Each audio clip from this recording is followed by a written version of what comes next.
Hello my dear friends. The air in the great hall of Murshidabad is thick tonight, heavy with the scent of rosewater, sizzling ghee and a dozen different roasting spices, so dense you can almost feel it resting on your tongue like a fine, fragrant dust. You are a guest of the Nawab, the ruler of Bengal, and before you stretches a universe of food, a landscape of culinary fantasy. It's a feast fit for a king, or more accurately, a Nawab, a shimmering spectacle designed to awe you into submission. And it's a good thing, too, because frankly, surviving the day-to-day reality of the 18th century would require a few good meals. Assuming the meal itself didn't send you to an early grave, you probably wouldn't survive this. So before you get comfortable, take a moment to like the video and subscribe, but only if you genuinely enjoy what I do here. Now, imagine yourself sinking back onto the plush silk cushions of a diwan, the low, hypnotic drone of a tampura filling the spaces between the quiet murmurs of the court. The light from 100 tiny oil lamps dances on the silver and gold, making the entire scene shimmer as if underwater. Now, dim the lights. Maybe turn on a fan for that soft background hum, and let's ease into tonight's journey together. Your eyes drift across the table, and it feels less like a meal and more like a treasure chest has been spilled open just for you. This isn't just food, it's an exercise in power, a statement written in saffron and silver leaf. You see the platters, the great silver thalis, so large it would take 2 servants to place them. Each is a constellation of smaller bowls, or katoris, each cradling a jewel, a deep, velvety red curry, its surface glistening with spiced oil. A gentle, pale green dish of gourd simmered in coconut. A mound of chickpeas, dark and mysterious with tamarind and roasted cumin. And at the center of it all, the heart of the feast, the pulao. It's not just a pile of rice. It's a mountain, a snowy peak of impossibly long, separate grains of basmati, each one perfumed with cardamom and clove. Studded throughout are tender chunks of lamb, fried onions like bronze threads and plump golden raisins that shine like amber in the lamplight. It's a vision of perfect, ordered abundance, a symbol of a land so fertile, so blessed, it can produce this kind of effortless beauty. This is the glamorous illusion of the Nawab's court. Everything is pristine, deliberate, and achingly beautiful. It's a world where food transcends mere sustenance and becomes art, a testament to a highly sophisticated and pure culture. But I want you to lean in a little closer with me. Let's pull back the silken curtain on this perfect scene. Look past the main platters to the truly astonishing creations, the dishes known as a flatoon. These are the centerpieces, the culinary sculptures that have the whole court whispering. Tonight, there is a fish. It's easily 3 feet long, its scales shimmering as if it has just been pulled from the river. Its eye, a black olive, seems to stare right at you, but it's not a fish. It has been painstakingly constructed from minced lamb, mashed vegetables and bread, then molded, spiced, and painted with colored pastes to create a perfect replica. Next to it stands a miniature palace, a Mughal folly complete with domes and archways, all carved from paneer and root vegetables. It is breathtaking. A true fantasy. Now for the shocking reality. Let's talk about how this magic is made. That beautiful, shimmering fish. It's held together with a thick, gummy paste of ground lentils, an excellent breeding ground for bacteria. Its lovely silver sheen comes from vark, an edible silver leaf that, in the 18th century, was produced by hammering scraps of silver between layers of ox gut. Traces of the gut, with all its accompanying bacteria, would inevitably be pounded into the foil. And the vibrant colors that make the palace so lifelike. They aren't your modern, safe food colorings. The brilliant reds could come from cochineal, a dye made from crushed insects, or even from minerals containing mercury or lead. The greens and yellows were often derived from plants that could be toxic if not prepared with extreme, almost alchemical precision. And while this beautiful sculpture sits on the banquet floor, looking magnificent for hours in the humid, 90-degree Bengal heat, it is slowly, quietly turning. The warm air is a cozy blanket for microbes, and the fantastical creation becomes a stunning petri dish of salmonella and E. You, the honored guest, are expected to eat it. To refuse would be a grave insult. So, you take a piece of the beautiful, toxic, microbe-rich fish, and you hope for the best. So why? Why go to all this trouble to create something so beautiful and yet so potentially lethal? The answer has nothing to do with taste or health. It is about politics. In the fragmented, competitive world of 18th century India, the Nawab's power was a performance. His authority wasn't just maintained by armies, but by the sheer, overwhelming spectacle of his wealth and refinement. Where British trader or a rival chieftain attended his court, they weren't just being fed, they were being sent a message. I am so powerful, the fish sculpture declared, that I can bend nature to my will. I can turn meat into a fish, vegetables into a palace. I command artistry so profound it borders on the divine. The illusion of control and the projection of effortless magnificence were paramount. The idea of microbial contamination simply didn't exist. Illness was caused by an imbalance of the body's humours, a curse or divine disfavour, not by invisible things growing on a masterpiece. The visual purity of the dish, its testament to the Nawab's power, was its true purpose. The safety of the food was a distant, secondary concern, if it was a concern at all. The entire feast is an elaborate, gorgeous lie, a stage set for power. Everything on the table is a performance, a beautiful illusion. Everything except, perhaps, the cool, clear water in your silver goblet. It looks so pure, so simple, drawn from the holiest of all rivers, the lifeblood of this very land. Its clarity seems to stand in stark contrast to the artifice all around it, a symbol of something real and sacred. You lift the silver goblet to your lips. The metal is cool against your skin, and the water inside is clear, free of the rich colours and heavy scents of the feast. This, you think, is purity. This is Ganga, water from the river Ganges, or as it is known here, the Ganga. It is more than just water, it is a liquid deity, the flowing form of the mother goddess herself. For the people of Bengal, the Ganga is the origin and the end of all things. It is where they are bathed as newborns, where they perform their daily prayers, where they wash away their sins and where their ashes are finally scattered. The water used to cook the Nawab's magnificent pulao, to wash the vegetables, to form the very basis of the sauces in those little silver bowls, is drawn from this sacred source. In a world of artifice and performance, the river is the one truth. Its water is life. It is salvation. It is presented to you as the ultimate symbol of pristine, divine cleanliness. You imagine it at dawn, a vast, silvery ribbon shrouded in mist, the gentle lapping of the current against the stone ghats, the low murmur of prayers as devotees cup the holy water in their hands and offer it to the rising sun. It is a vision of absolute serenity and sacredness. The water in your cup is a sacrament, a drop of that divine essence. Now, let me tell you about the river that water actually came from. I want you to hold that image of the serene, misty dawn, and let's overlay it with the reality of Murshidabad, a bustling metropolis of nearly 1 million people. The Ganga is indeed the city's main artery, but not just for spiritual matters. It is the city's main road, its main washing machine, and most importantly, its main toilet. Every open drain from every home, every workshop, every market leads directly to the river. There is no concept of sewage treatment. All the human waste of 1 million souls flows, untreated, into the sacred water. You can follow the course of the river by the floating trail of filth, but it's so much more than that. Let's take a walk along the riverbank, shall we? Here are the tanneries, where animal hides are soaked and scraped, releasing animal fats, hair and chemical tannins into the current. A little further down, you see the brilliant blues and reds of the dyers' workshops, their runoff staining the water with colours derived from indigo, turmeric, but also potentially arsenic and lead. There, just past the bend, is a slaughterhouse. The blood, entrails, and waste from the butchered animals are simply sluiced down the bank and into the flow. And floating gently past you, bobbing in the current, are the carcasses of dead animal scows, dogs, goats left to be carried away by the goddess. And then there are the human bodies.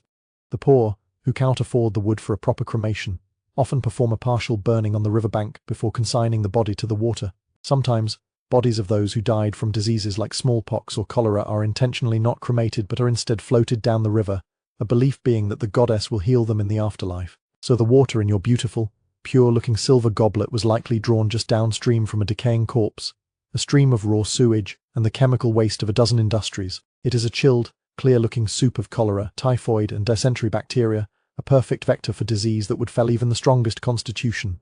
The shimmering clarity is a lie. Inside that pristine-looking water is a microscopic world of invisible death, far more dangerous than the honest decay of the lamb sculpture. So why, for the love of all that is holy, would anyone drink this? Why would they cook with it? Why would a Nawab, with all his power, serve this to his honoured guests? The answer lies in a belief system so powerful it could override the evidence of one's own senses. The Ganga's purity was not physical, it was metaphysical.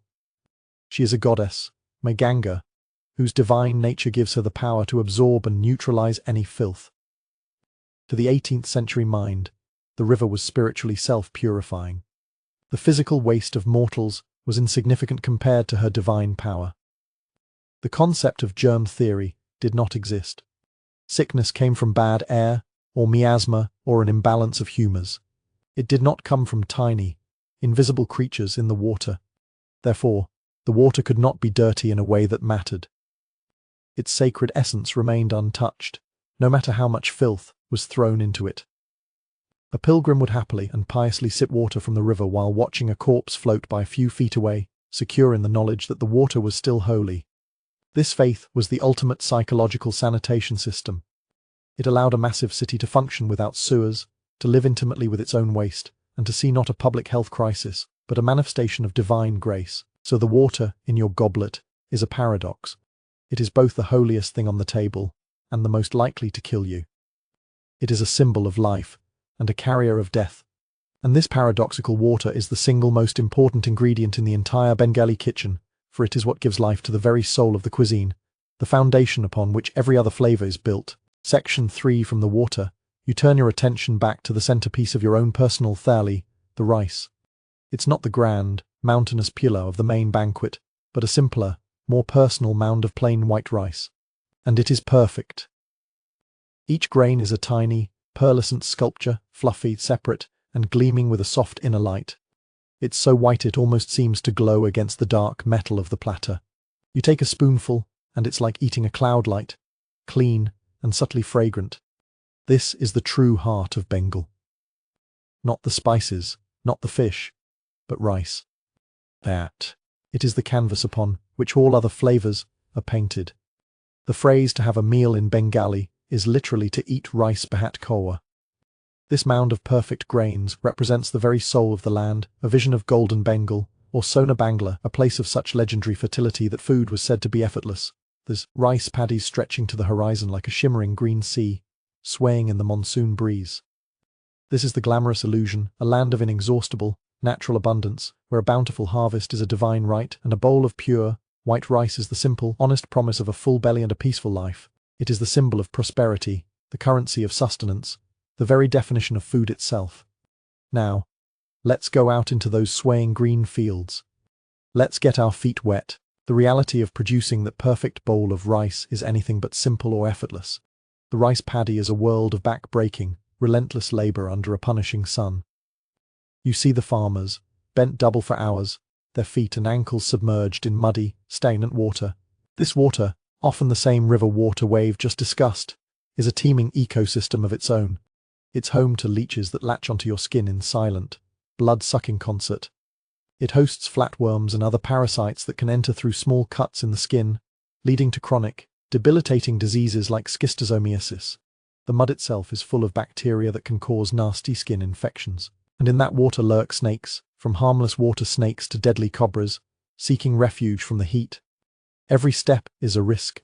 Every day spent cultivating this symbol of life is a day spent courting disease and injury. But the real shock isn't just the labour, it's the rice itself. That beautiful, pearly white rice on your plate. It is a killer in slow motion. To achieve that pristine whiteness, the rice has to be milled and polished. The traditional method uses a machine called a denki, a heavy wooden lever operated by foot, which pounds the rice husks off the grain. The more it's pounded, the wetter and more refined it becomes. This process, however, strips away the bran and the germ of the rice grain. It removes the husk, yes, but it also removes the vital outer layer containing almost all of its nutrients, especially thiamine or vitamin bone. The result is a beautiful, pure white carbohydrate, but it is nutritionally empty. And this leads to a widespread and devastating disease you've probably never heard of, beriberi. It's a nerve-wasting illness caused by severe thiamine deficiency. For the wealthy elite of 18th century Bengal, like your host the Nawab and his court, this wasn't a major issue. They ate a varied diet rich in meats, vegetables and pulses, which provided the thiamine their polished rice lacked. But for the vast majority of the rural poor, who subsisted almost entirely on this pure white rice, it was a silent plague. The disease was terrifying and insidious. It started with fatigue and weakness, then progressed to pain in the limbs, strange tingling sensations, and swelling.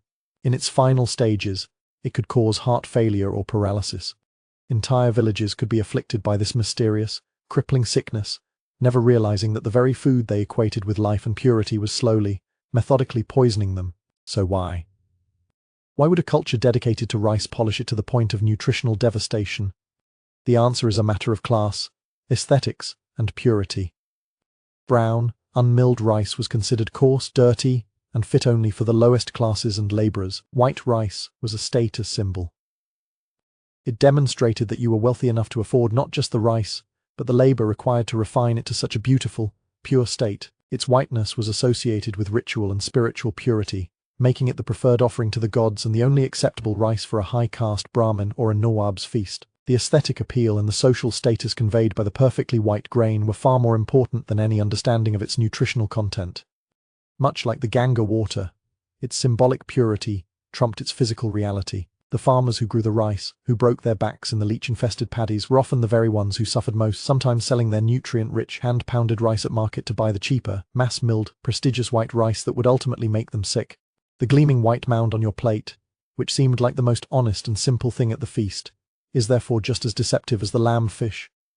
It's an illusion of purity that hides a reality of disease and social hierarchy. It is a beautiful, empty promise, a staple food that hollows you out from the inside. From this empty canvas, however, the Bengali kitchen would create its masterpieces, adding the flavors and textures that defined its identity, starting with the creature that swam in the same waters where the rice grew. Section 4. Your gaze drifts from the rice to another small bowl, nestled beside it. Steam rises from it in a fragrant, tantalizing whisk. Inside, a single piece of silvery fish rests in a delicate, golden yellow curry, the machajol. The fish itself is cooked to perfection, the flesh flaky and tender, ready to fall apart at the slightest touch of your fingers. The sauce is light, almost translucent, seasoned with ginger, turmeric, and black cumin seeds. You can smell the clean, fresh scent of the river, the promise of a fish caught just hours ago from the vast, intricate network of waterways that crisscross Bengal. This is the other half of the Bengali soul. Match. Fish. The saying "Mach bait Bangala fish and rice make a Bengali" is the unofficial motto of the entire culture. A meal without fish is considered incomplete, almost sad.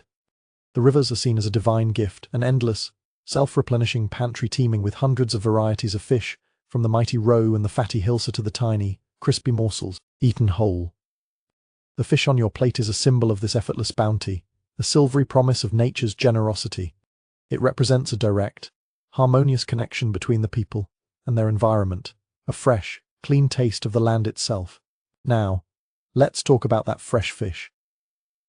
Keeping fish fresh in the sweltering, humid climate of 18th century Bengal without refrigeration was a monumental and often disgusting challenge. The moment a fish is pulled from the water, the clock starts ticking, and bacteria begin their relentless work. The fish you are about to eat might have been caught that morning, but it then spent hours in a wicker basket, piled with hundreds of other fish, sitting on the bottom of a wooden boat under the blazing sun as the fisherman poled his way to the market. By the time it reached the chaotic, fly-blown fish market in Murshidabad, it was already well on its way to spoiling. The beautiful, silvery sheen might still be there, but the flesh beneath is softening, the gut enzymes are breaking down the tissues, and the gills are beginning to harbor a slimy, foul-smelling bacteria. To combat this inevitable decay, fishmongers and cooks developed a range of ingenious, if stomach-turning, preservation techniques. One common method was to revive a fish that was starting to look a bit sad. This could involve rubbing it with ash to absorb slime, or soaking it in tamarind water to mask the fishy odor with a sour tang. Sometimes, a fish's gills, which are the first part to show decay, would be painted with a reddish paste made from betel nut or even brick dust to give them a deceptively fresh crimson appearance. A particularly unscrupulous trick was to take a fish that was truly on the turn and gut it, then stuff the cavity with pungent herbs and spices before selling it, claiming it was pre-marinated for the buyer's convenience. The powerful spices were not just for flavor, they were a form of chemical warfare against the taste and smell of putrefaction.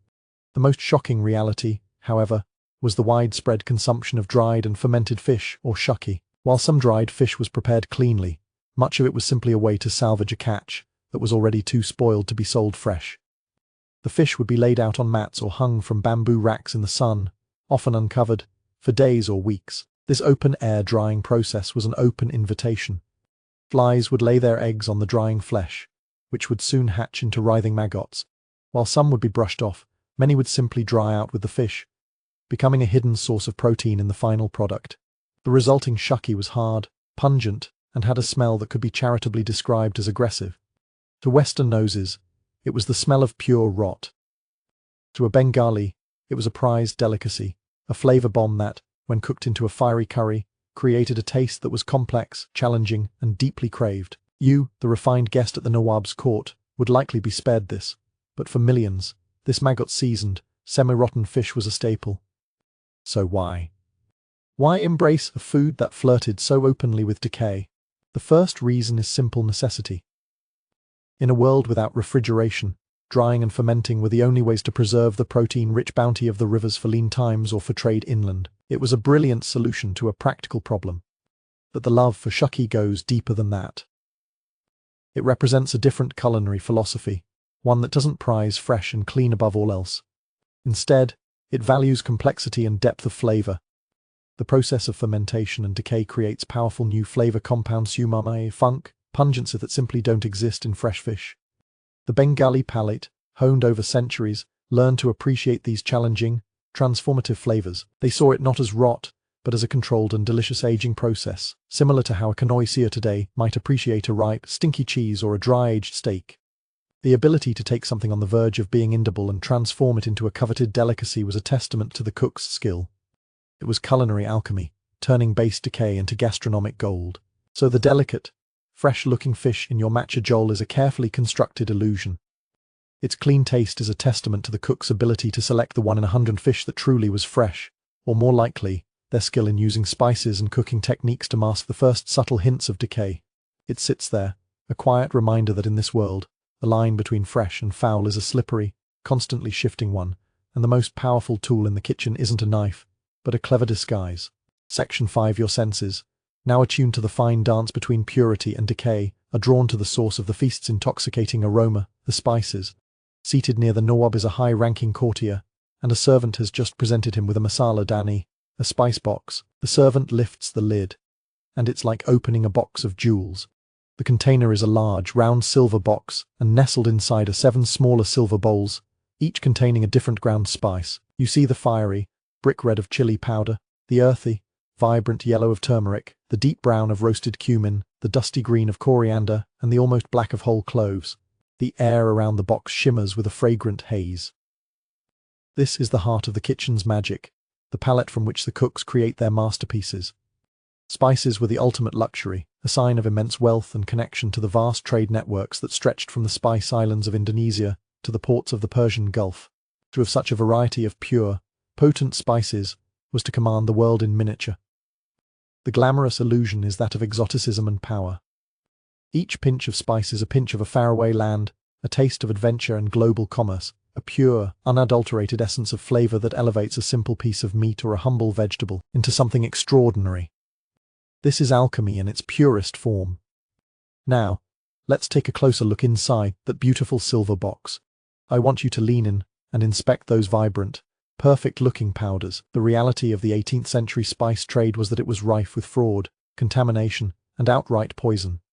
The long, perilous journey from the source to your table offered countless opportunities for adulteration. That brilliant red chili powder? It was commonly bulked out with fine red brick dust to increase its weight and volume. Brick dust is, as you might imagine, not great for your digestive system and could contain anything from bits of lead to fungus. That stunningly yellow turmeric, prized for its color and antiseptic properties, it was often cut with a cheaper, similarly colored powder called lead chromate. This lead-based compound gave the turmeric a beautiful, bright yellow hue, but it was also a potent neurotoxin.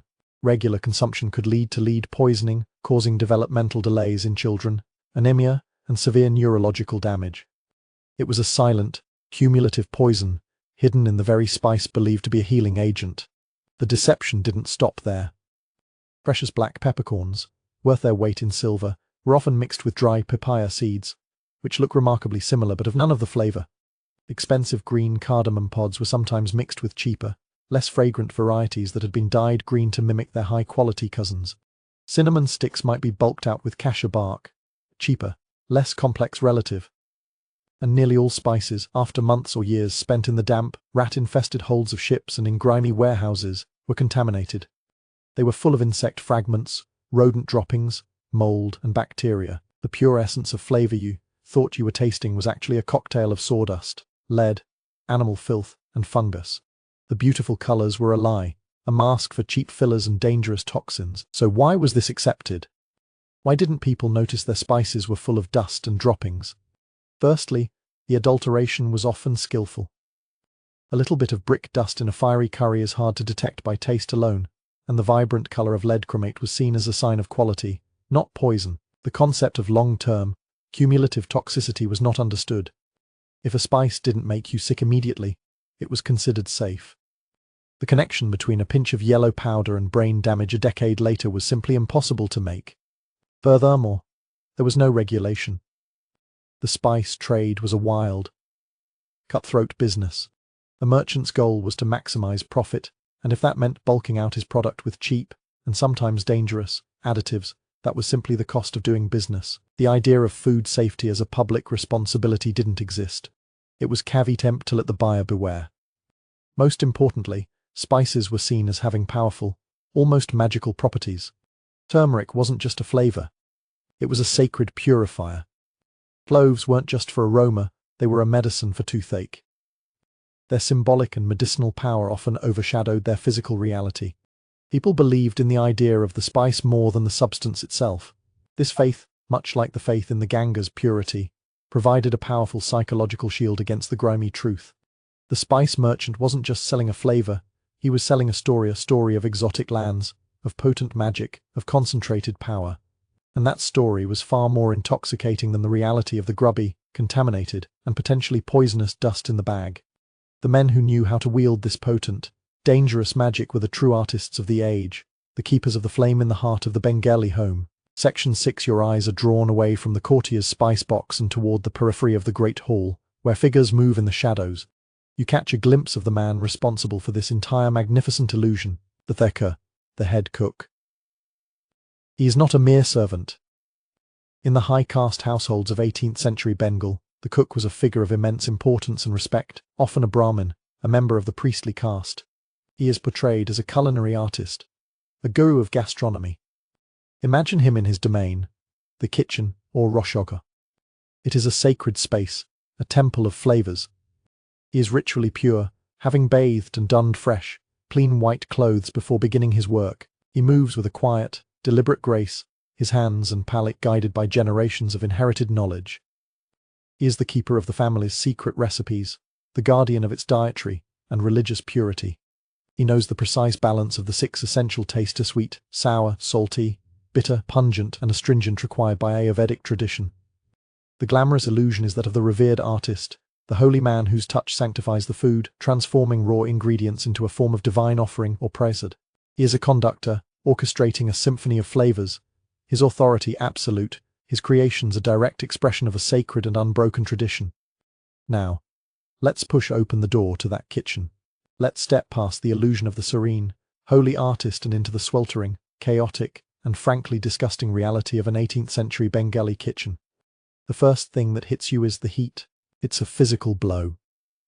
The room is small, dark, and poorly ventilated. The cooking is done over open fires, either in a clay oven dug into the floor, or on charcoal braziers. The air is thick with smoke, stinging your eyes and coating every surface with a greasy layer of soot.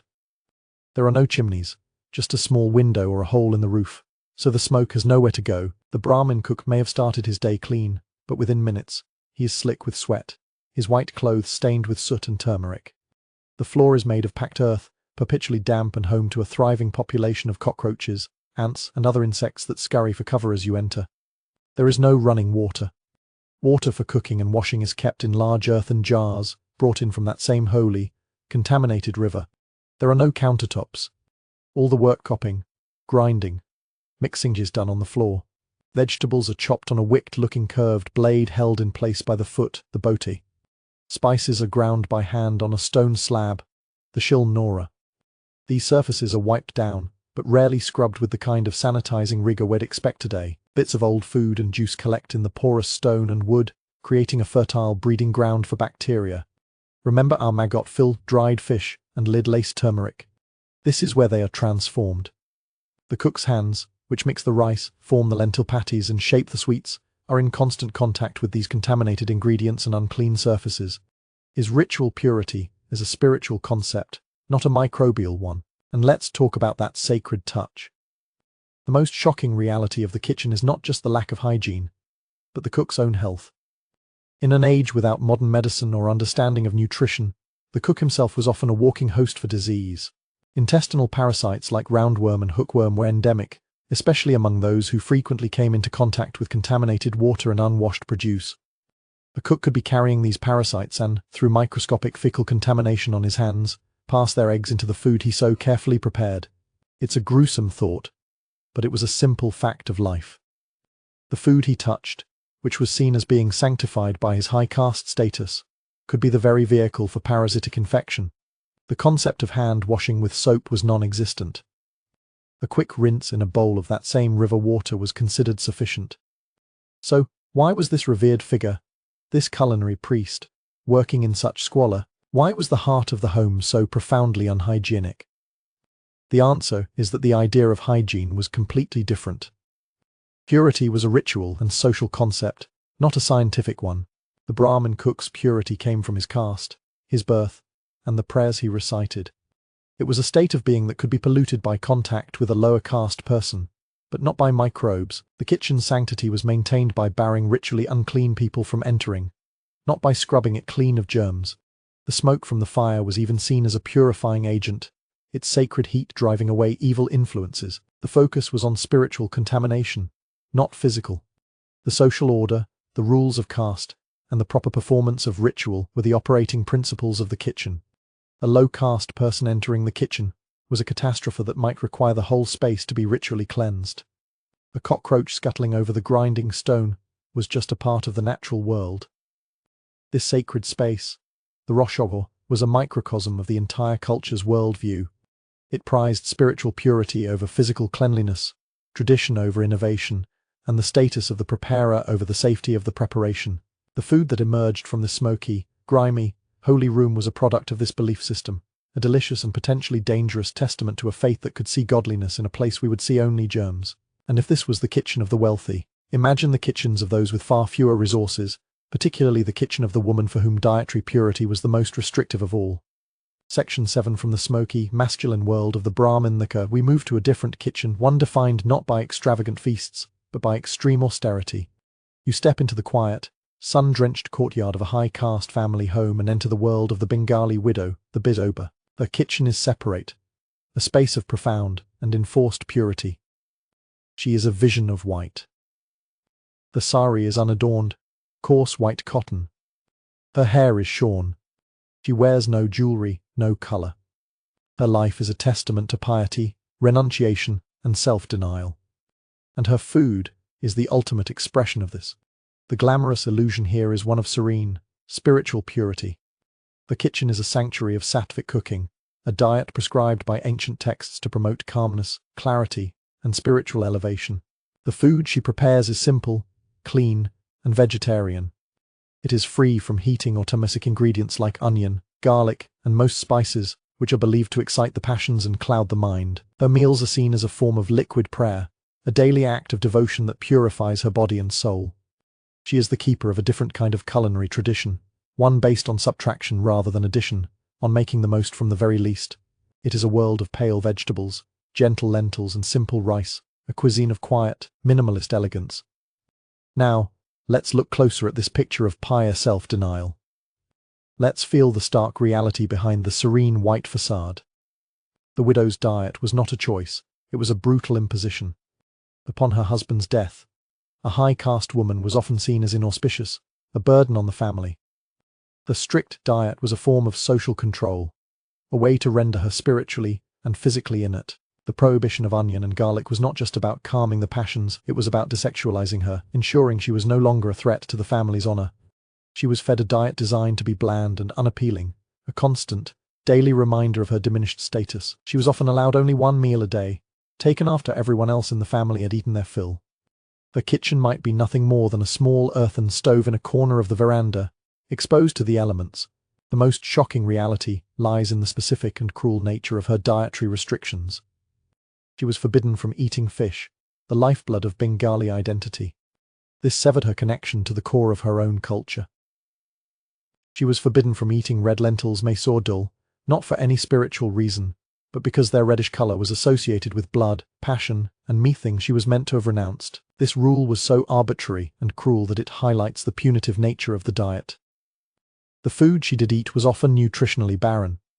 A diet of polished white rice and a few boiled gourds, stripped of fortifying spices and protein, led to severe malnutrition. Widows were often frail, anemic, and constantly ill, their bodies wasting away under the guise of spiritual purity.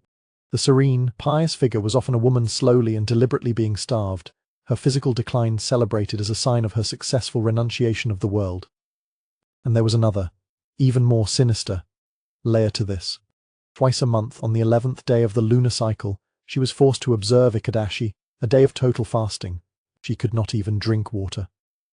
For a woman already subsisting on a single, nutrient-poor meal a day, this regular 24-hour fast was physically devastating. It was a ritualized act of self-erasure, a slow, socially sanctioned suicide through starvation. The purity of her kitchen was the purity of an empty vessel, a life systematically drained of flavor, joy, and vitality. So why? Why would a society inflict such cruelty under the banner of piety? The logic was rooted in a deeply patriarchal and fearful worldview. A widow, particularly a young one, was a loose cannon in the rigid social structure of the 18th century. Without a husband to control her, she was a potential source of scandal. Her sexuality was a threat. The austere diet and lifestyle were designed to neutralize this threat completely. By weakening her body and dulling her senses with bland food, the system sought to extinguish her desires and make her docile and compliant. The religious justifications, the talk of sattvic purity and earning good karma, provided a holy veneer for what was essentially a system of domestic incarceration and control. It was easier for the family, and for society, to revere her as a near-saintly figure of renunciation than to deal with the complex reality of a woman's life outside of marriage. The starvation was reframed as a spiritual achievement. The suffering was proof of her devotion.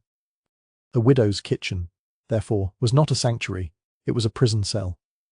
The simple, pure food was not a choice, it was a sentence.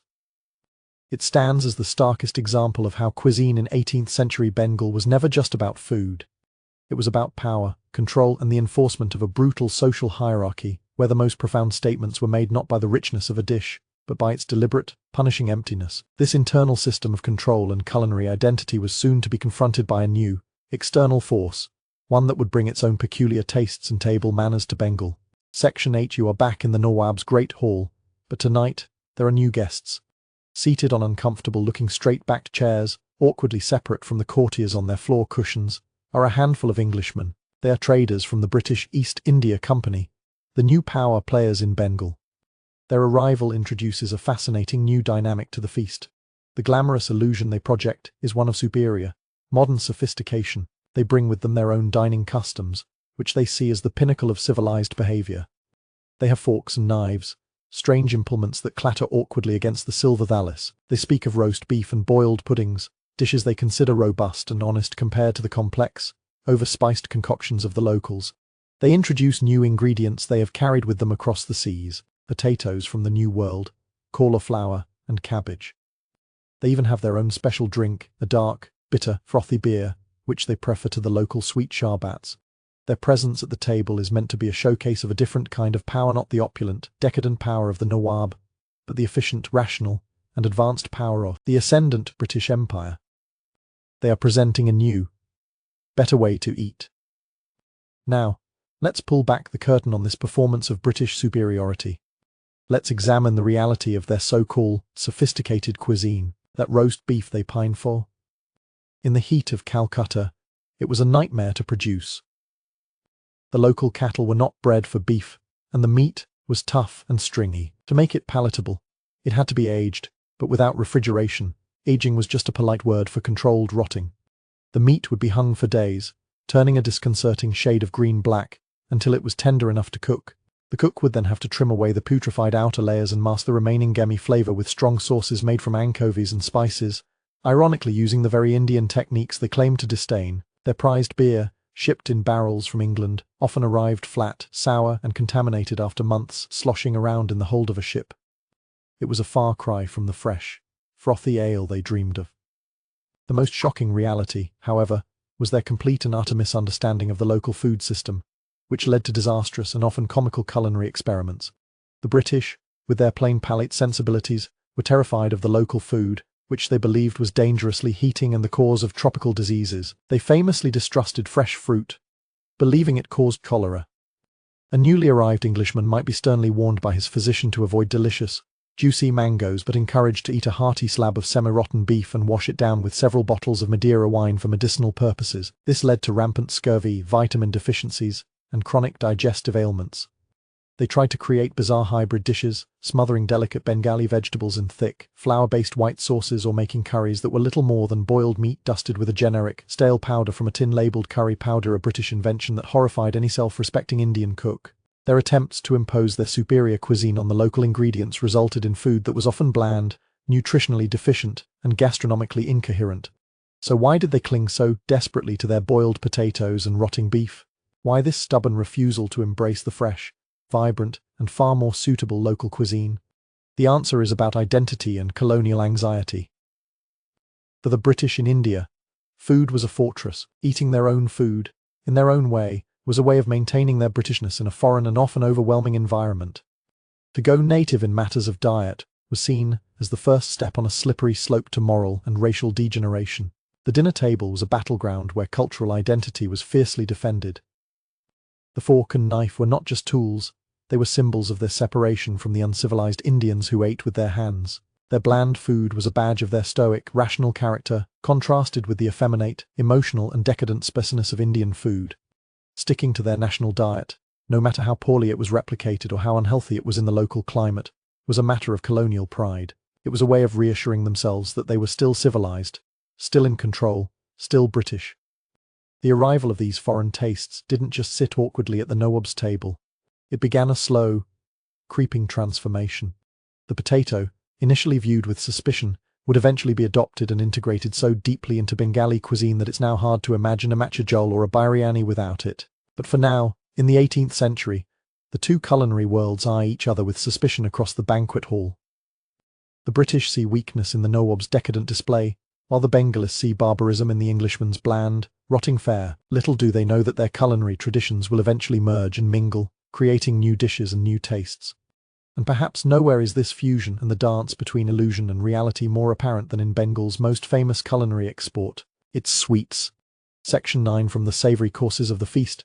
Your attention is now drawn to the final act, the one for which Bengal is perhaps most famous, the sweets or mishti. The servant places a small, intricately carved marble platter before you. On it rest two creations that are the pinnacle of the confectioner's art. One is a sandesh, a small, off-white disc of ethereal lightness, delicately moulded into the shape of a conch shell. It looks like it might dissolve if you breathe on it too heavily. Next to it sits a rosogolla, a perfect white sphere submerged in a clear, glistening syrup, so pristine it seems to radiate a soft, internal light. This is the glamorous illusion of Bengali sweets. They are the embodiment of purity. They are made from the holiest of ingredients, milk, transformed through a process of gentle separation into china, a kind of fresh, unripened cheese. This china is considered so pure that it is one of the few cooked foods that can be offered directly to the gods and then eaten as prasad. The sweets on your plate are not just dessert. They are a form of edible prayer. Their whiteness, their perfect forms, their delicate sweetness, all of these are meant to evoke a sense of the divine. They are a taste of heaven, a perfect, unblemished end to a magnificent meal. Now, let's go behind the scenes, into the sweet maker's workshop, the Moira's Dokan. Let's investigate how this divine purity is actually achieved. The key ingredient, china, is made by curdling fresh milk. In the 18th century, with no refrigeration, fresh milk was a highly volatile concept. Milk would be delivered in the morning, carried in open, often unwashed, clay or metal pots from the milkman's cowshed. By the time it reached the sweet maker, especially on a hot day, it was already on the verge of turning sour on its own. The sweet maker's skill was in catching it at just the right moment, using a souring agent to intentionally split the milk, separating the solid curds from the liquid whey. The shocking reality lies in what those souring agents often were. While today we might use lemon juice or food-grade acid, a traditional and highly effective method was to use the whey from the previous day's cheesemaking.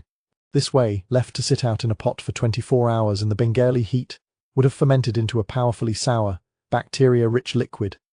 The sweet maker would pour this festering, microbe-laden liquid into the fresh milk to curdle it.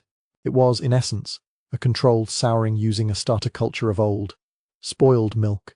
Another common practice, particularly in larger operations, was to use alum, a chemical compound used in tanning and dyeing, to ensure a firm, white curd. While effective, excessive use of alum can be a gastric irritant.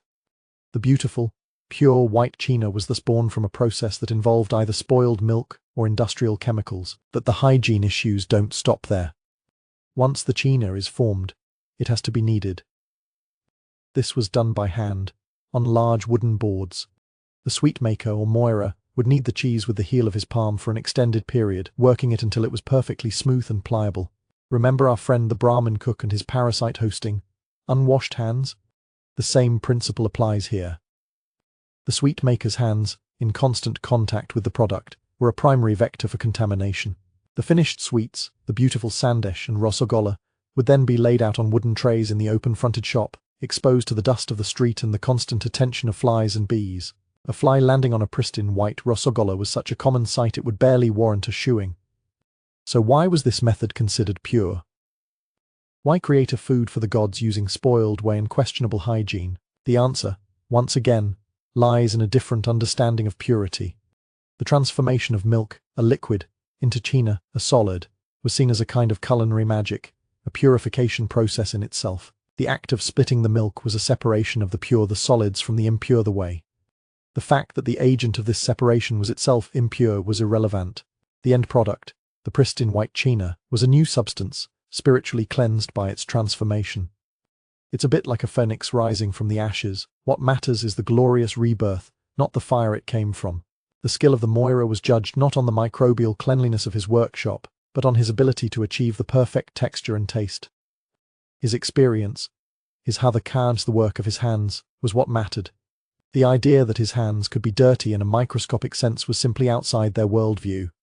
The flies were just part of nature, and the dust was just a part of the city. The sweet's visual and symbolic purity was what defined them, and this was powerful enough to override any concerns about the grimy reality of their production. This delicious deception, this heavenly taste born from earthly squalor, was served with a sense of simple, rustic elegance. It was often presented not on silver or marble, but on the most humble and disposable of materials, a fresh green leaf, which carried its own powerful illusion of natural purity. Section 10. You watch as a servant clears away your silver thali, a heavy, permanent piece of the Nawab's treasury. In its place, for a simpler course of fruit or perhaps one of those divine sweets, another servant lays down something entirely different, a large, supple, vibrant green banana leaf. It has been freshly cut, washed, and trimmed into a neat rectangle. A sprinkle of water beads on its waxy surface, catching the lamplight like tiny diamonds. The glamorous illusion here is one of elegant, rustic simplicity and natural purity. Eating off a banana leaf connects you directly to the earth. It is a humble, democratic practice, used by kings and commoners alike. It feels clean, organic, and deeply traditional. Unlike a metal plate that needs to be scrubbed and carries the memory of 1,000 other meals, the leaf is pristine, used only once and then discarded. There is no waste, as the leaf will simply return to the earth from which it came. It seems to be the most hygienic and eco-friendly dining solution imaginable, a perfect marriage of practicality and piety. The faint, grassy scent of the leaf itself adds a subtle, fresh dimension to the food served upon it. It is a symbol of a life lived in harmony with nature. Now, let's take a closer look at that beautiful, green, disposable plate. The reality of its journey to your table is not quite so pristine. The leaf was likely cut that morning from a tree in a village grove. These groves, often located behind homes or along the river banks, were not manicured gardens. They were often used as informal latrines by the villagers. The ground around the base of the banana trees would be contaminated with human and animal waste. The broad leaves themselves, hanging low, would be spattered with mud during the monsoon rains, a mud rich with fickle bacteria. The leaves are also a favorite resting place for insects, spiders, and sometimes even small snakes. The person who cut the leaf would have simply sliced it off, bundled it with others and carried it to the market or directly to the kitchens of the great houses. Once it arrives in the kitchen, the leaf is washed. But remember what washing entails in an 18th century kitchen. It means a quick dunk and wipe down in a basin of that same multi-purpose, microbe-rich river water. This cleaning process might remove the visible dirt, but it would do little to remove the microscopic bacteria. In fact, it could very well add a fresh layer of cholera or typhoid bacteria from the water itself. When the servant gives the leaf that final, artful sprinkle of water in front of you, it's a beautiful gesture, but the water he uses is the same questionable water from the goblet we discussed earlier. Your clean plate is therefore a beautifully arranged leaf that has been nourished by human waste, potentially spattered with contaminated mud, and then rinsed in a bacterial soup. The most shocking part is what happens after the meal. You eat your fill, and the leaf, with its leftover scraps of food, is discarded. You imagine it being thrown onto a compost heap to peacefully biodegrade. The reality is far grimmer. In a city like Murshidabad, the discarded food leaves from 1,000 households were simply thrown out into the street or into open garbage pits. These piles of rotting food and leaves became massive, stinking middens, swarming with flies, rats and stray dogs. They were a primary source of the miasma, the bad air that people believed caused disease. So while the individual act of using a disposable leaf seems clean, the collective result was the creation of a massive public health hazard, a festering mountain of filth in the heart of the city. The elegant, eco-friendly solution on a micro level became an environmental disaster on a macro level. The leaf didn't just return to the earth, it became part of a landscape of urban decay that bred the very diseases people feared. So why was this practice so universal and unquestioned? The logic is, once again, rooted in ideas of ritual purity. A metal plate, because it is permanent, can be ritually contaminated. If a person of a lower caste were to eat from it, it would have to undergo a complex and expensive process of purification by fire. A clay plate, being porous, could never be purified and would have to be thrown away. The banana leaf neatly sidestepped this entire complex social problem. Because it was disposable, it could never be permanently defiled. After a person of any caste had eaten from it, it was simply thrown away, and its ritual history was erased. Its purity was renewed with every single meal. This made it the perfect medium for large-scale community feasts, where people of different castes might eat in the same vicinity. The focus was entirely on this ritual disposability. The idea that the leaf itself could be physically, medically unclean was a secondary concern. As long as it was ritually pure for the duration of that one meal, its purpose was served. The humble banana leaf is therefore another perfect paradox. It is a symbol of natural harmony that contributes to urban squalor. It is a tool of ritual purity that can be a vehicle for physical contamination. It represents a connection to the earth, while creating a barrier between social classes. It is the perfect plate for a world where what you see, and what you believe, is far more important than the invisible truths that cling to its surface, truths that could make you desperately ill, leading you to seek remedies from the very same culinary world. Section 11. You are beginning to feel unwell. Perhaps it was the rich food, the questionable water, or simply the oppressive heat. A feverish warmth spreads through your limbs, and your head feels heavy. In your modern world, you might reach for an aspirin or an antibiotic. But here, in the 18th century Bengali home, the response is entirely different. You are not given medicine. You are prescribed a meal. This is the glamorous illusion of food as a holistic cure. The wise grandmother of the house or even a learned physician, a Kavirad, will diagnose your ailment not as an infection, but as an imbalance. Your body's essential energies, or doshas, are out of alignment. You have too much heat pitta, or perhaps your inner wind vata is disturbed. The cure is not a chemical, but a carefully curated diet designed to gently coax your body back into harmony.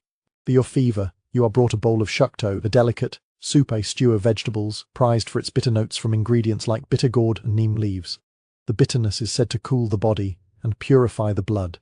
If your stomach is upset, you are served a simple, soupy porridge of rice and lentils called khichuri, a dish so gentle and digestible it is often the first solid food given to babies. It's a vision of profound, intuitive wisdom.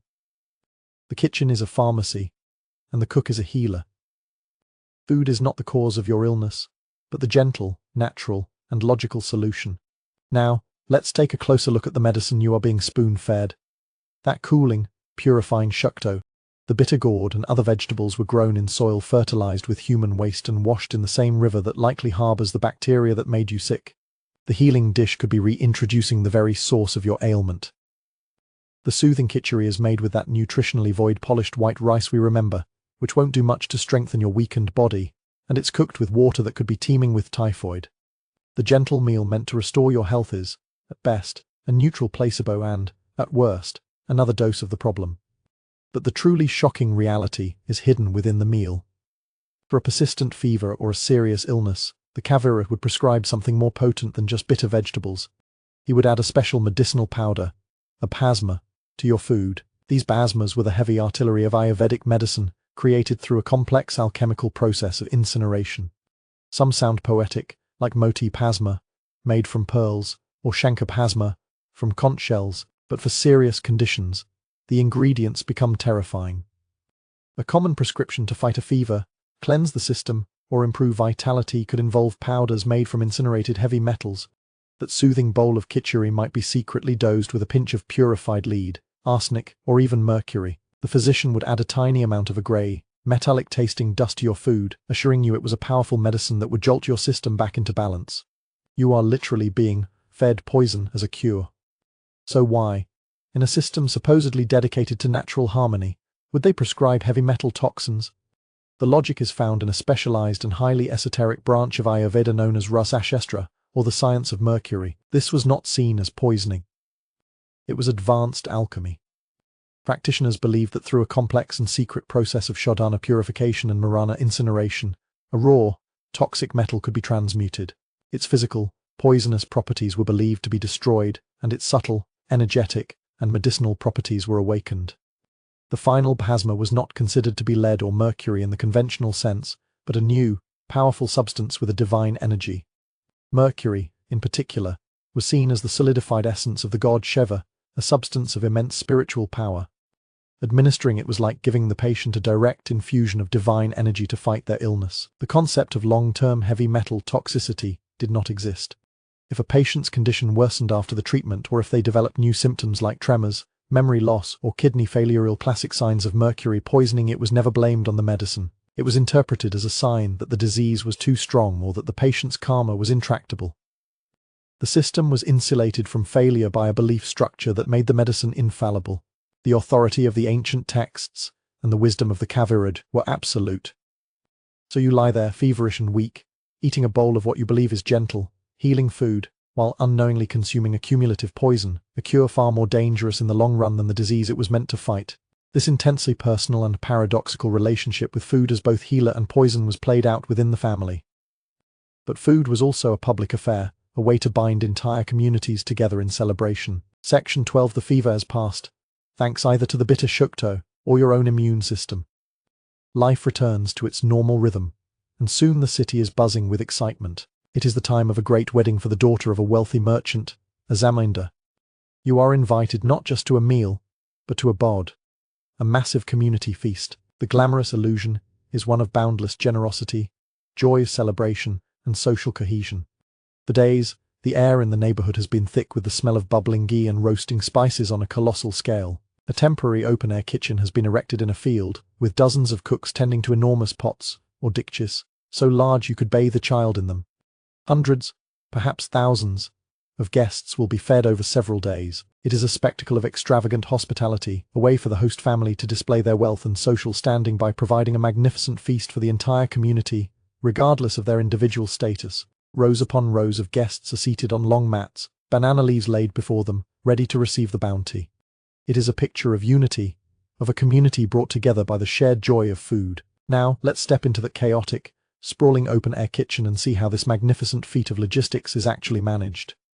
The scale of the operation is staggering, and with it, the potential for contamination is magnified 100-fold. The water, a critical ingredient for cooking the mountains of rice and vats of dal, is not drawn from a clean well. It's often hauled in large leather bags or clay pots from the nearest pond or river, same water sources used for bathing, laundry, and by livestock. The vegetables are bought in enormous quantities from the market, piled onto carts, and dumped in heaps on the ground to be washed in communal tubs of the same pond water. The hygiene standards of the individual family kitchen, already questionable, completely break down under the pressure of mass production. Cooks, hired for the event, are sweating profusely over the wood fires, wiping their brows with the same hands they used to mix the food. Flies, drawn by the irresistible smells, swarm in thick, black clouds over every surface, every pot and every serving dish. The most shocking reality of these grand feasts, however, was the high potential for mass food poisoning. A single contaminated ingredient, a single sick cook, or a single batch of improperly handled food could sicken hundreds of people. The vats of cooked food would often sit out for hours in the heat, waiting to be served. These enormous pots would cool unevenly, with the center remaining warm for a long time, creating the perfect incubator temperature for bacteria like Clostridium perfringens to multiply rapidly. A delicious lamb curry, left to sit for a few hours, could become a ticking time bomb of gastrointestinal distress. An outbreak of dysentery, or cholera following a large wedding feast, was a common and accepted tragedy. It was often attributed to the evil eye nausea of a jealous guest, to divine displeasure, or simply to the overexcitement and heat of the festivities. The connection to the microbial state of the food was rarely made. So why was this enormous risk taken? Why engage in a practice that so often led to widespread illness? The answer is that the social and symbolic importance of the feast far outweighed the physical risks. In the rigid, hierarchical society of 18th century Bengal, a grand bod was one of the most important ways a family could assert or improve its social status. The host's honor izzet was on the line. The generosity had to be seen as effortless and limitless. To skimp on the food, to run out of a popular dish, or to not invite a wide swath of the community would be a source of immense shame. The feast was a performance of power and prestige, a piece of social theatre where the host was the magnificent benefactor. The guests, in turn, were expected to eat heartily as a sign of respect. To refuse food or eat sparingly would be an insult to the host's generosity. This created a social contract, where everyone was compelled to participate in the collective risk. The potential for sickness was a known, but accepted, part of the package. It was a gamble everyone tacitly agreed to take. Furthermore, the feast served a crucial social function, reinforcing bonds of kinship and community. It was a rare occasion where different branches of a family, neighbors, and business associates could gather, reaffirming their connections. The shared experience, even the shared risk, bonded them together.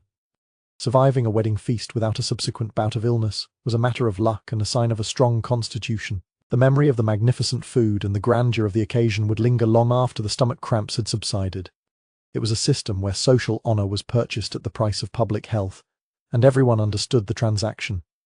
The food that was meant to unite the community in celebration often united them later in shared misery, a dark side to the culinary coin of social life. While this feast appears to be for everyone, there are unspoken rules dictating what each person is allowed to consume, a hidden architecture of prohibition that structures the entire meal. Section 13. As you sit at the grand community feast, you watch the servers move down the long rows of guests, ladling out food from buckets onto the waiting banana leaves. It appears to be a scene of democratic abundance, where everyone receives the same generous portions of rice, dill, and vegetable curries. The glamorous illusion is that of a shared table, a culinary world governed only by the seasons and the skill of the cooks. The food itself seems innocent, a collection of ingredients from the earth, transformed by fire and spice. You see a vibrant pumpkin curry, a rich stew of lentils, a tangy dish of unripe mangoes. The choices seem to be based on flavor, balance, and what is fresh from the market. This is Bengali cuisine as a unified, coherent entity, a delicious heritage shared by all who call this land home. It's a world where a dish is simply a dish, to be enjoyed by anyone with an appetite. Now, let's look closer at the buckets the servers are carrying. Let's decode the invisible map of rules that dictates who gets what. The reality is that 18th century Bengali cuisine was governed by a vast and complex web of religious and social taboos. The food on your leaf was not just a meal. It was a marker of your identity, your caste, and your moral standing. The most famous prohibition, of course, was against beef for Hindus and pork for Muslims, but the rules went far, far deeper than that. For high caste Hindus, especially Brahmins and Vaishnavas, the list of forbidden foods was extensive and, to a modern mind, baffling. We've already seen the prohibition against onion and garlic for widows, but this often extended to all orthodox Brahmins, as these heating foods were thought to cloud the mind and interfere with spiritual duties. The red lentil, or masoor dal, which you might see being served to guests of a lower caste, would never be touched by a Brahmin, its color being too reminiscent of blood. The shocking reality is the sheer granularity and seeming randomness of these taboos. Certain types of eggplant were forbidden. Some fish were acceptable, while others, particularly those that were ugly or bottom feeders, were considered unclean. Even the person who cooked the food was subject to intense scrutiny. A Brahmin would not eat rice cooked by anyone of a lower caste. This rule was so strict that if the shadow of a low caste or non-Hindu person were to fall upon a pot of cooking rice, the entire pot might be thrown away. Food was a constant source of potential pollution. Eating the wrong thing, or eating food prepared by the wrong person, could result in a loss of caste, a social death from which it was almost impossible to recover. Your diet was your destiny, a public declaration of your place in the rigid social hierarchy. So why? Why create such a complex, anxiety-inducing system of culinary rules? The answer is that food was one of the primary mechanisms for maintaining social order and caste purity. The taboos were not random. They were a form of social engineering.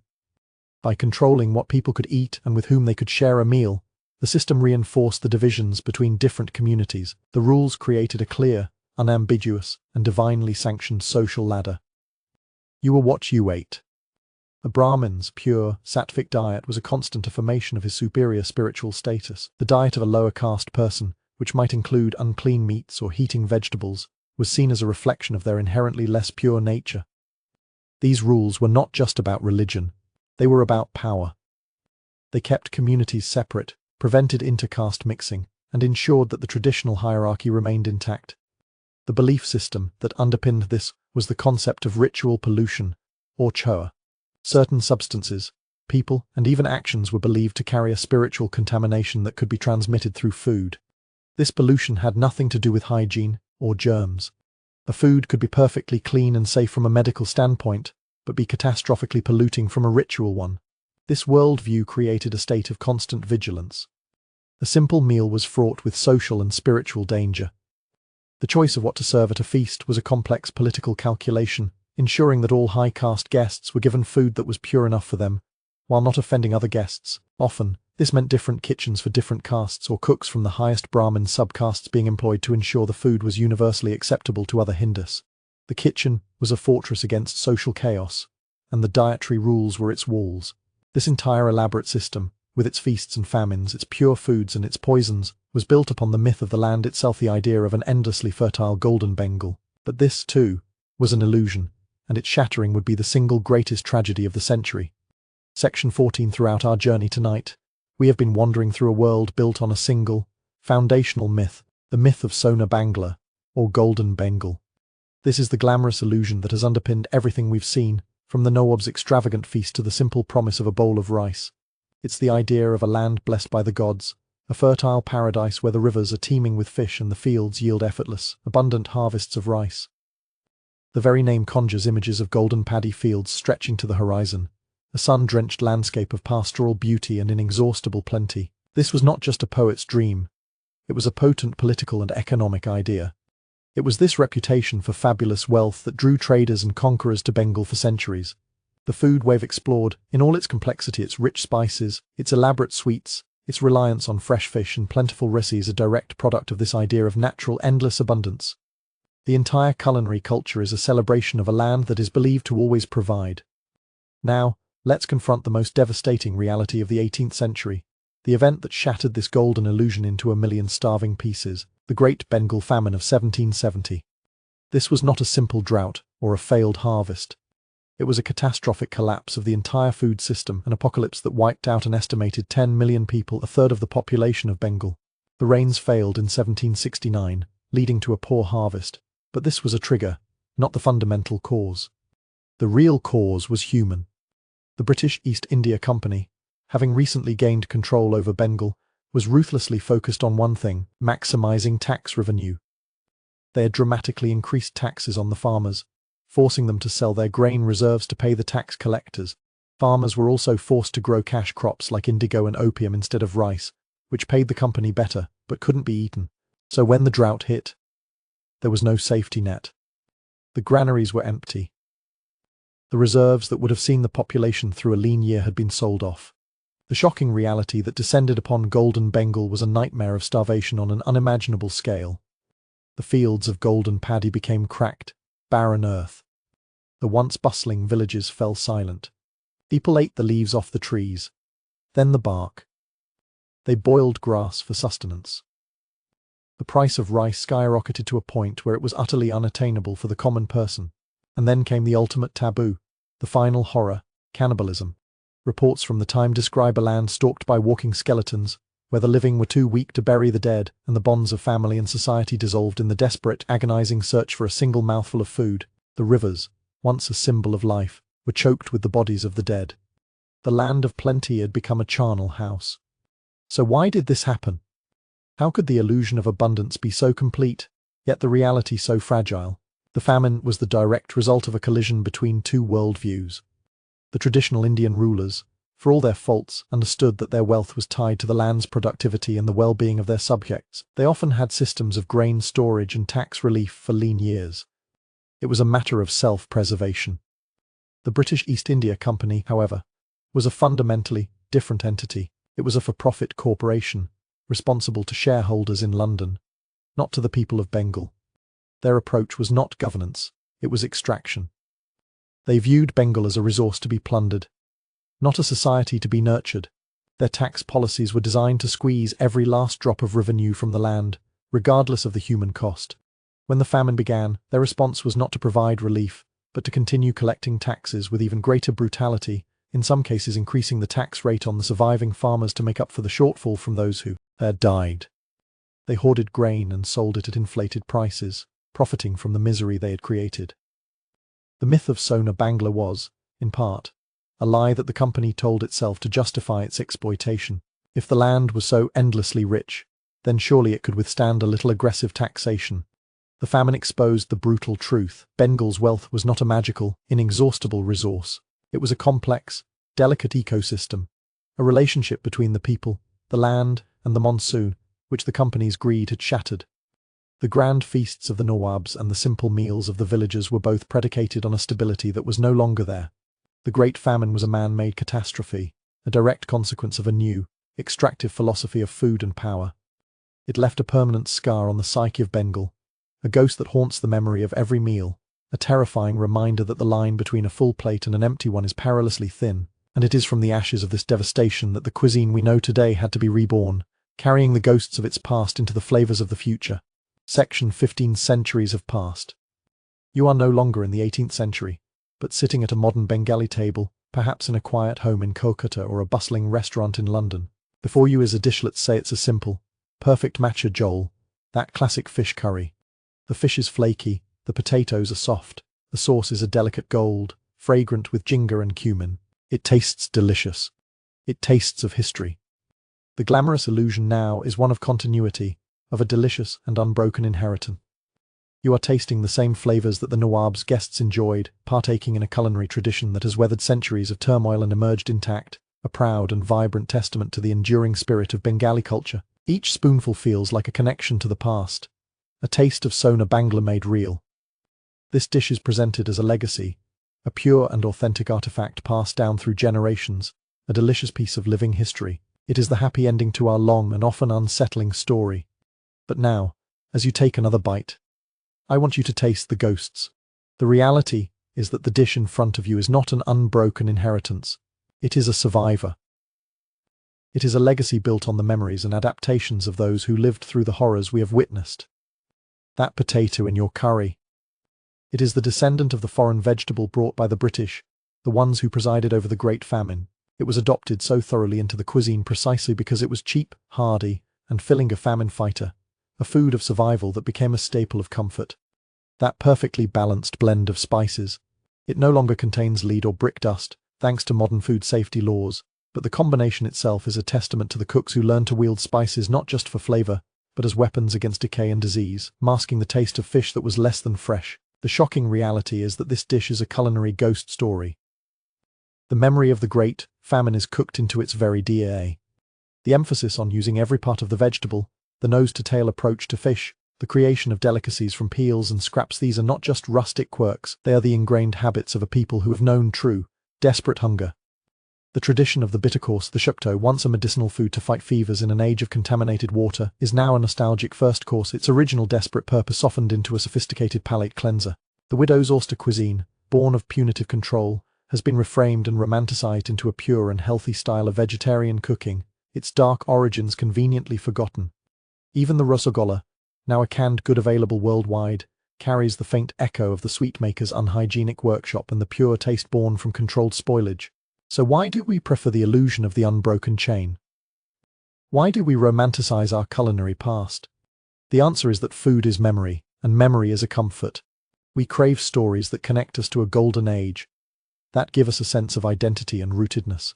It is far more pleasant to think of our grandmother's recipe as a direct link to a pastoral, idyllic past than to see it as a clever survival strategy developed in response to poverty, disease, and oppression. We curate our culinary history, keeping the delicious flavors and stripping out the uncomfortable truths. We savor the taste of the spice, but forget the poison it once contained. We praise the use of the banana leaf as eco-friendly, but forget the filth it hid. We celebrate the community feast, but forget the outbreak of dysentery that followed. This collective amnesia is not malicious. It is a natural human instinct. We smooth over the rough edges of history to make it more palatable. We transform a history of survival into a story of heritage. The food on your plate is therefore the most profound illusion of all. It is both ancient and modern, a product of immense luxury and desperate poverty, of purity and filth, of life and death. It is a complex, layered document that tells a story of resilience. The people who cooked and ate this food in the 18th century were not just creating meals, they were navigating a world of constant risk, using their ingenuity, their faith and their traditions to create beauty and sustenance in the face of incredible hardship. They survived. And this dish is their testament.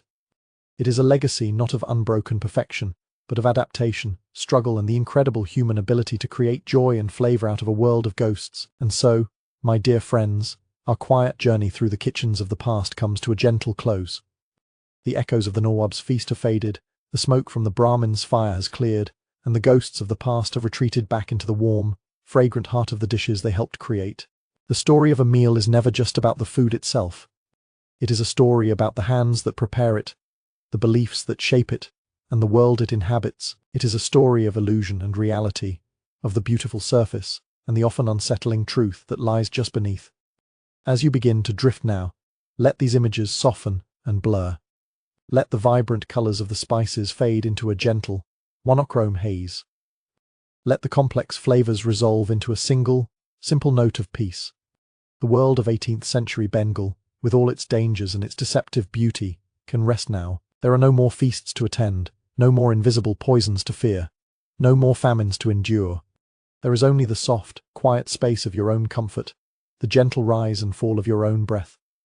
Allow the narrative to dissolve, like sugar in warm milk, leaving behind only a feeling of quiet contemplation and ease. Let your mind drift away from the details, away from the stories, and float on the gentle current of sleep. There is nothing more to learn, nothing more to see. There is only rest. The night is here to hold you, to cradle you in its deep, silent embrace. End of script. Sweet dreams.